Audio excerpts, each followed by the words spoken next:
mga padi. Bagong labas. Yun oh, wala pang plaka yan. Pero dito lang natin siya iikot. Bossing! Basta. Boss Nock, syempre, kilala niyo na yan. Ako niyan? Yes, sir. Shoutout sa inyo. Ano nga pala, si Black FFs. Ano? Si Black FFs. Black FFs ba yun? Hindi bastos yun. Wordplay lang siya. Oo. Word Pepe. Pepe. Si Jose Rizal, no? Jose.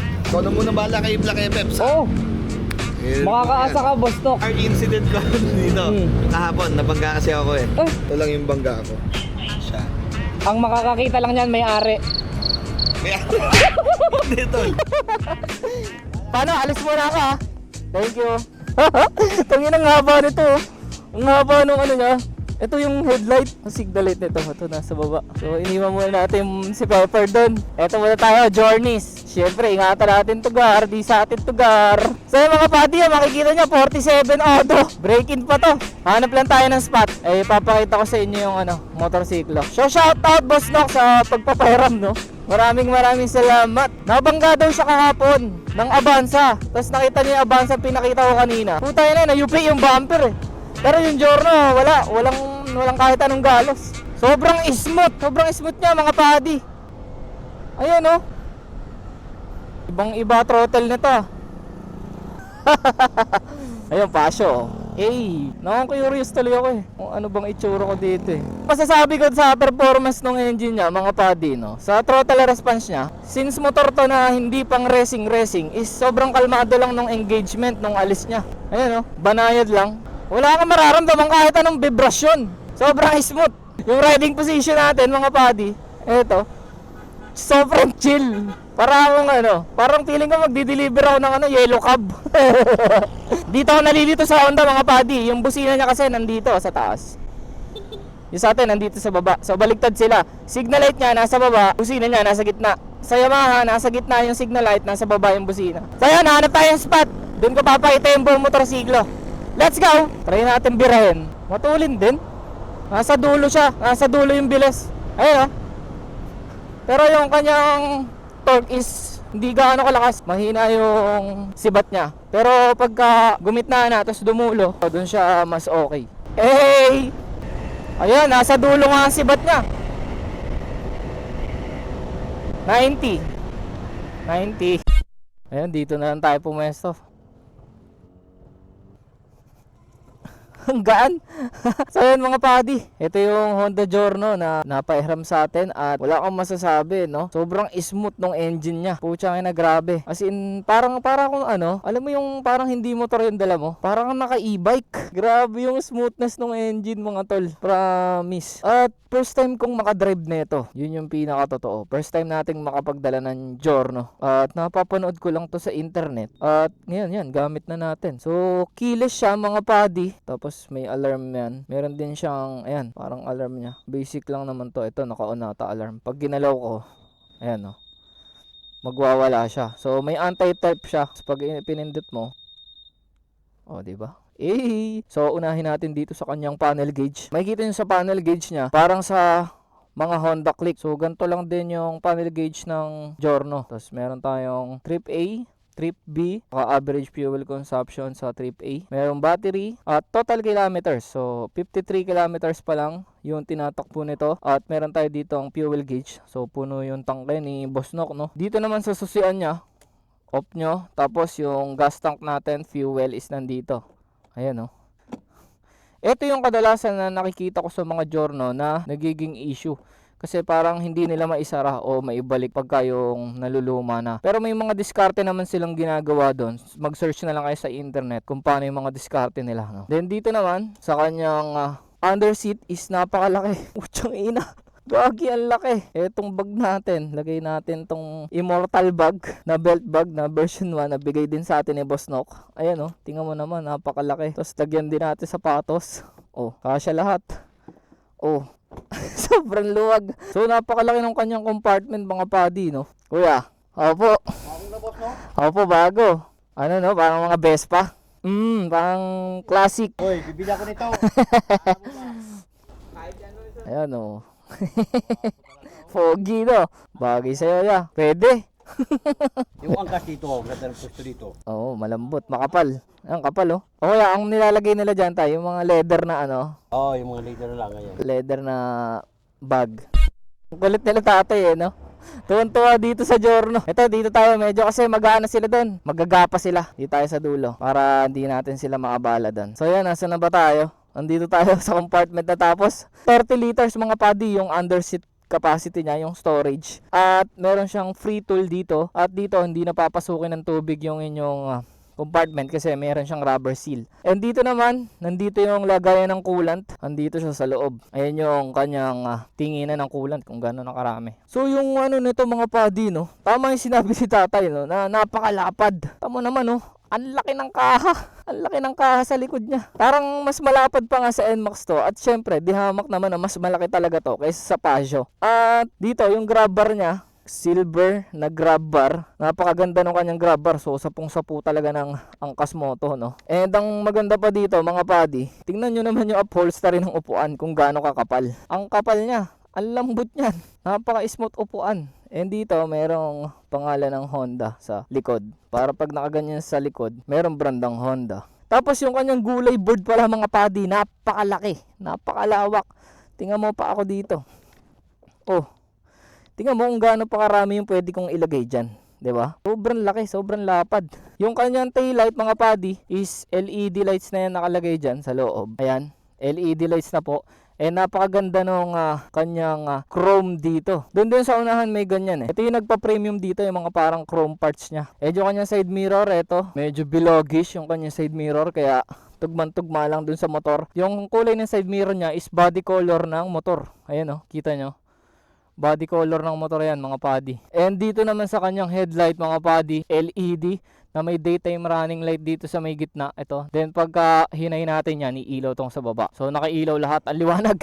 Ang ganda ng headlight niya, no? Bilog. Tapos nanibago ko kanina pagsakay ko kasi parang ang haba ng ganito niya. Pero yun talaga yung atake pag classic na motor ang motorsiklo mo. And ang kanya signal lights mga padi, bad type pa ho. Nandyan siya sa baba. Eto. So kitang kita yan. Kahit nasa malayo ka. Then sa likod naman, bulb type din. At nandito siya sa gilid. Diba? Napakaganda ng design. Ano mo yung kaha lang, biglang may tumubong signal light. Kaya ang daming patay na patay dito sa Giorno eh, no? Ang problema ko lang dito pala sa Giorno, eto yung kanyang tapalodo. Yung kanyang fender sa likod mga padi, kung makikita nyo, sobrang maikli lang siya. Di mo naman yung pwede habaan hanggang dito eh. So pag naglagay ka ng plaka, nakalabas na siya dito sa fender. So nandito yung plaka niya, no? Bagong plaka, ganito kalaki. Ang siste is nagiging parang fender mo na rin yung plaka mo. Kaya ang magandang gawin dito mga padi, pagka lumabas yung plaka nyo, bilan nyo siya ng yung cage ng plaka, parang metal plate na sinasaksakan ng plaka, para hindi direct na plaka agad yun na andito nakalagay. Para may protekta kasi yun yung mas madalas na nagiging issue na mabilis masira yung plaka. Lalo pagka hindi natin maiwasan, may mga tolongge sa likod natin, bigla tayo masasagasaan na ganyan. So mauupi agad yung plaka natin kasi nakalutang na siya from dito eh. Ayan o. Pero ang alam ko, may nabibiling bracket. Nagtingin na kasi ko nun eh, kasi bala ko dati bumili itong Giorno.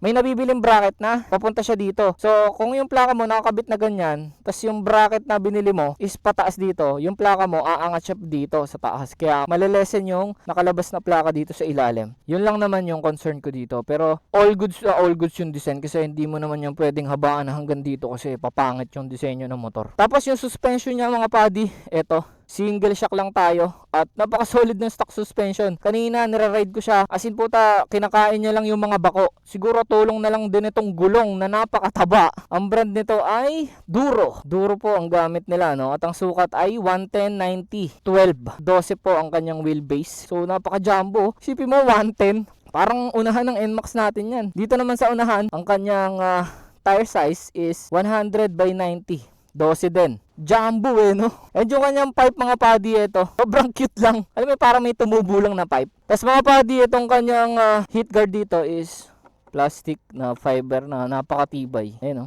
And syempre, liquid cool tayo dito. Meron tayong radiator nandito sa loob. And swing arm na silver. Tapos dipstick natin, napakahaba. Uy, Maluwag ah. Madalas ko pala nakikita ng upgrade dito mga padi, pinare-repaint nila yung mags eh.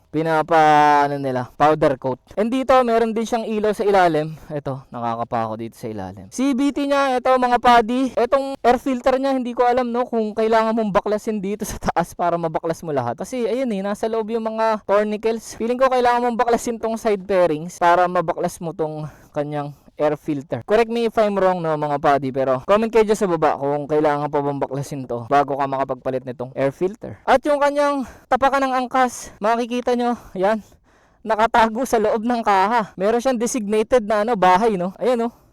Tapos ang lapad, parang kasi laki ng Paji bar. Ayan no. Tapos pagtupi mo, wala na. Tapos itong kanyang side stand, syempre meron pa rin yung safety features na pagka naka side stand is hindi mo may start yung motorsiklo. And ito, meron siyang pocket dito. Yun no, may divider pa ya. May charger to. Ayun, may charger, may salpakan din. Di mo na kailangan ng adapter kasi meron na siya agad eh. So yan, mayroon tayong charger. Tapos ito, lagay ng phone para pag yan, nakaganyan, magcha-charge ka mula dito. Nakaganyan siya dito. Tapos, di ba? Ang laki ng kanyang bulsa. And syempre, meron tayo ditong helmet hook o gulay hook. Pag kailangan mo is pwede mo siyang sabitan. At pwede mo lang din ito pag di mo kailangan. Mabisa. So yung mga padi no, ang isa pang maganda dito sa motor na to, 125cc lang siya pero 4 valve. Puta, wala pa atang ganun. Wala pa ako nakitang 125cc na 4 valve na. So yung 4 valve niya hindi siya ma-vibrate. Sobrang smooth lang nung kanyang alis. Kaya nga na sinabi ko kanina, napakaganda niyang dalahin.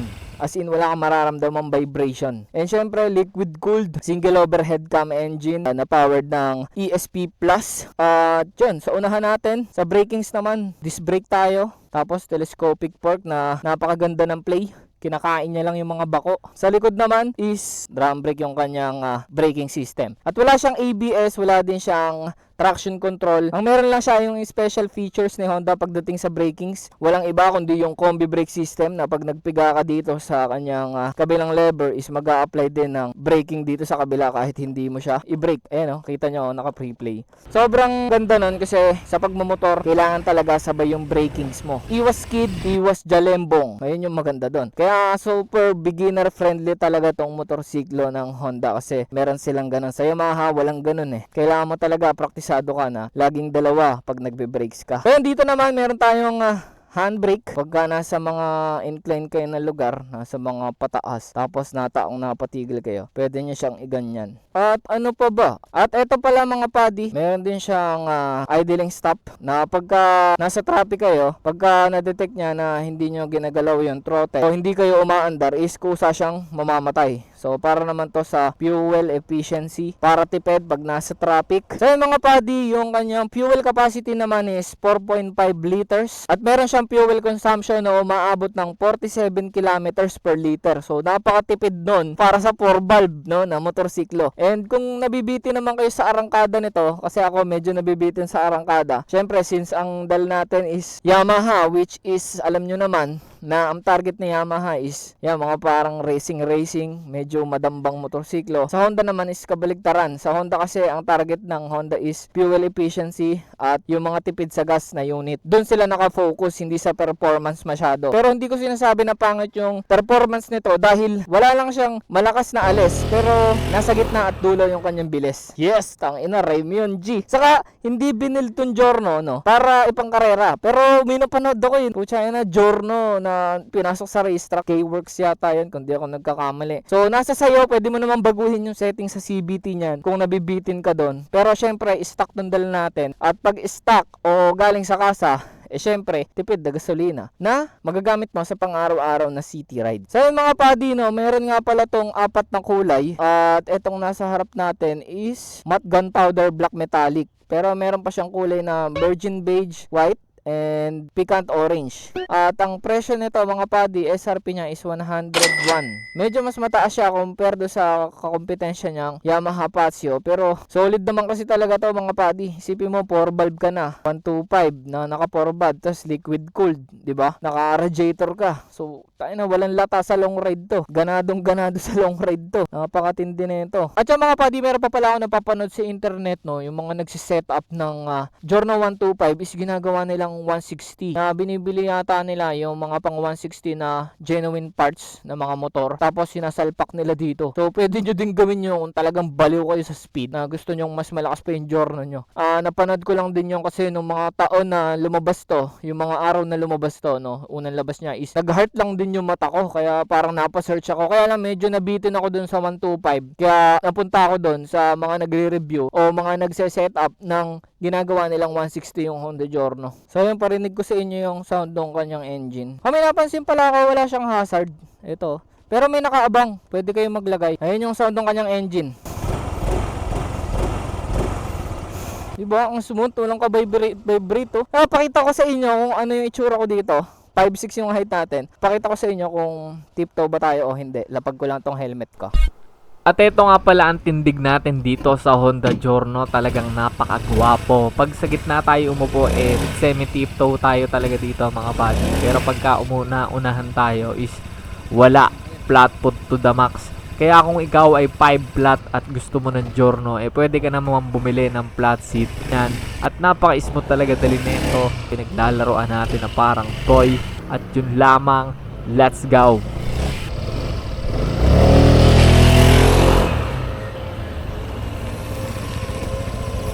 Ayan, ganyan ang sitwasyon ko sa traffic. Medyo tiptoe pero konti lang. Safe lang din. Magaan naman yung motor. And sobrang relax ng upo ko dito mga buddy. And yung kanyang upuan is napakalambot. GB naman kasi, nakita nyo naman yung upholstery ng upuan, no? Sobrang kapal niya. Ewan ko, feeling ko talaga bagay sa akin itong motor na to. Tapos sa 5'6" na height mga buddy, ayan yung kanyang agwat from doon sa kanyang dibdib. So hindi naman natama yung tuhod ko. Kung mas matangkad ka pa sa 5'6" is pwede ka naman mag-atras na ganyan. Kung chillero ka na tao, no, mga buddy, tapos hindi mo masyado trip yung speed, gusto mo lang komportable, tapos kakaiba ka sa kalsada, tapos maangas ka tigdan, di ba? Ito ang motor na nababagay sa'yo, no? Yung laki niya, hindi parang ampaw yung laki niya. Kala mo lang siya mabigat kasi malaki pero hindi, magaan lang siya. Para lang siyang Honda Click. Ayan, birahin natin dito. Ayan, dahan-dahan lang siyang bumibilis. Hindi siya yung tipo na sobrang aggressive. Pero CVT lang to, no? Kung gusto mo ng agresibo, pwede mong setupan sa CVT. Bugog, tamo Taba ng gulong niya kaya kinakain niya lang yung mga bako. Ang daming pogi na Giorno, mga buddy. Sa TikTok, nakapapanood ko. Kaya nakakapaglaway minsan to Ayun ka-Giorno. Bossing! FC ang puta. Pero sa mga mahilig sa mga classic na scooter at wala kayong pang Vespa, tangina, pwede na to. Okay na to. Lalaban ko tong Honda Giorno. So next natin, Fazio. Hanap tayo ng Fazio na motorsiklo. Yun naman na-review natin, no? Tabihan natin si Kuya. Ka-classic.